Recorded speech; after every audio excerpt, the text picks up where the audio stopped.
Genshin Impact. Whether you play it or not, if you spend a lot of time on the internet, you've definitely heard of it before. Honestly, my experience with this game hasn't been very straightforward. Genshin players love to talk about their arsenal of pretty anime girls and how they're willing to burn their life savings to get their waifus. But there was something a lot of people usually neglected talking about. Something that made me drop the game as fast as I picked it up.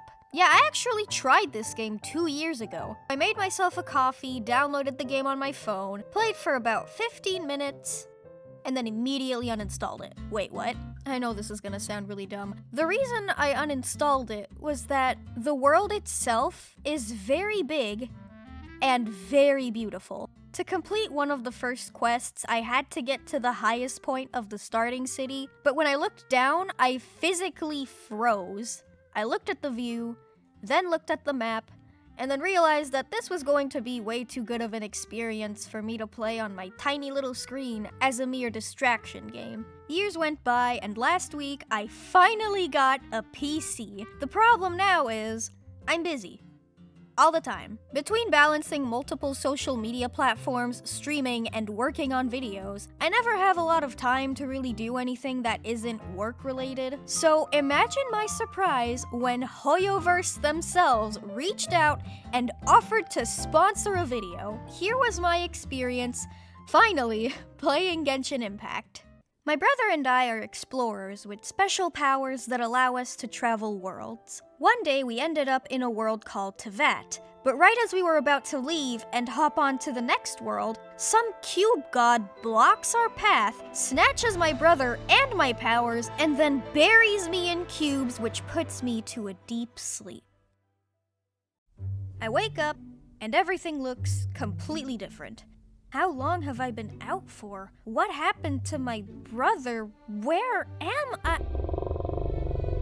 Understandably, since I've been in a coma for an unknown amount of years, I'm hungry. So I decided to try fishing and found myself some talking food named Paimon. I tell her what's going on, and she offers to become my guide and companion to this strange new world. I spend a few hours running around, collecting mushrooms and plants and chasing anything that moved, completely ignoring Paimon's desperate attempts to keep me on track. Eventually, we get to the statue in the middle of the lake. I touch it, and it grants me wind powers.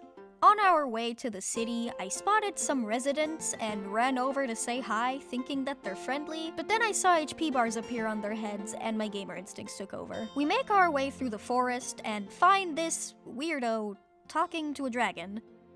This world has dragons? But when they noticed my presence, they kinda skedaddled.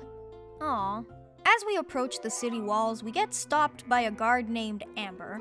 You don't look like you're from around here. State your business. Now, so far, from what I've gathered, this world has magic statues, dragons, and elemental gods. But for some reason, I felt that saying, "Oh, I'm an interdimensional traveler who lost my powers and just woke up from what was probably a 400-year-long nap," would have labeled me as mentally deranged. So I just mumble, we're travelers.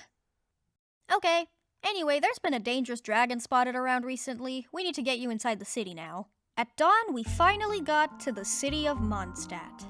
Amber tells us to meet her at the city's highest point to give us a gift, but I was completely distracted by how nice the city looked and decided to look around first. I spent the entire day just looking at the stalls, talking to the citizens, and browsing the shops. I know this doesn't really sound exciting in comparison to what I should be doing, but I genuinely enjoyed trying to figure out what kind of world this was by reading restaurant menus. As I enjoy my dinner at this place everyone recommended, I glanced to my left and remembered that Amber wanted to meet up.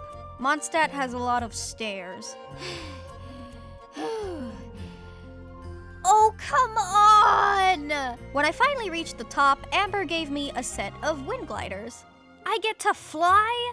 She gave me instructions on how to use it and then told me to climb on that ledge. And that's when the memories came flooding back. I waited 2 years to see this view in all of its glory, and somehow, it was even more beautiful than what I remembered. Whee! Alright, dragon problem. I fight the dragon and get it to retreat, and then I'm introduced to Kaya, Jean, and...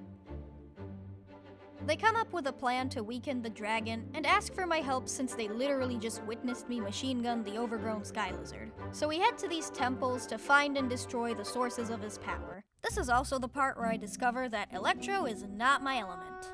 Okay, how does this work? Aha! Uh-oh. After that spectacular display of fighting skills, they come to the conclusion that I need some more experience before progressing any further, which was fair. Since I'm not a very task-oriented person, I gave myself the simple job of clearing every enemy camp in the vicinity of the city. But while doing that, I kept encountering people with quests, and while doing those quests, every time I saw a waypoint I didn't unlock yet, I'd end up walking all the way to it. So by the end of the day, I accumulated 12 active side quests and ended up in Liyue. Oh, and I got a high enough level to go deal with the dragon. Turns out that this dragon used to be one of the great protectors of the city, but was then injured and cursed, which explains the dramatic shift in character. So we make our way into his lair to remove the curse. The fight itself was fine, but what really challenged me was that this place triggered my fear of heights way too many times. Every time I had to fight something, if I got a bit too close to the edge, my stomach would drop and I'd have to run back to reset myself. Just a second. We rescue the dragon and Mondstadt is now safe from rampaging storms. As of the time I'm writing this, I can safely say that Genshin Impact is now one of my favorite games, and I can't believe I get to experience all of this for free. You can spend money on this game, but coming from a free-to-play player, it's completely optional. Contrary to popular belief, I'm actually not that into fiery characters. I like the icy types a lot more, and I love Kaya's kit, but I don't particularly love Kaya, so a hot character with cryo abilities would be a death sentence to my wallet. I can't wait to explore all the other regions and meet the fan-favorite characters I keep hearing about. Thank you again to Genshin Impact for sponsoring this video. If you're interested in trying the game out, an update featuring the new region of Nodcry is now available, which greatly expands on the game's main story, lore, and will have new playable characters such as Lauma, Aino, and Flynn's. Okay, what's going on? Why are all the Electro characters hot? There will also be new events along with special rewards for their 5th year anniversary, which will include a free standard 5-star character of your choice, a 10 free wish login event, 1600 Primogems, and more. Be sure to use my download link in the description box below to check out the game, along with the redemption code for some free goodies like Primogems and character XP books. I'm still at the very beginning of my journey in this universe. Seriously, I've been playing for weeks and managed to cover less than 10% of the entire game. The world and story is massive, and I can't wait to discover where this adventure takes me.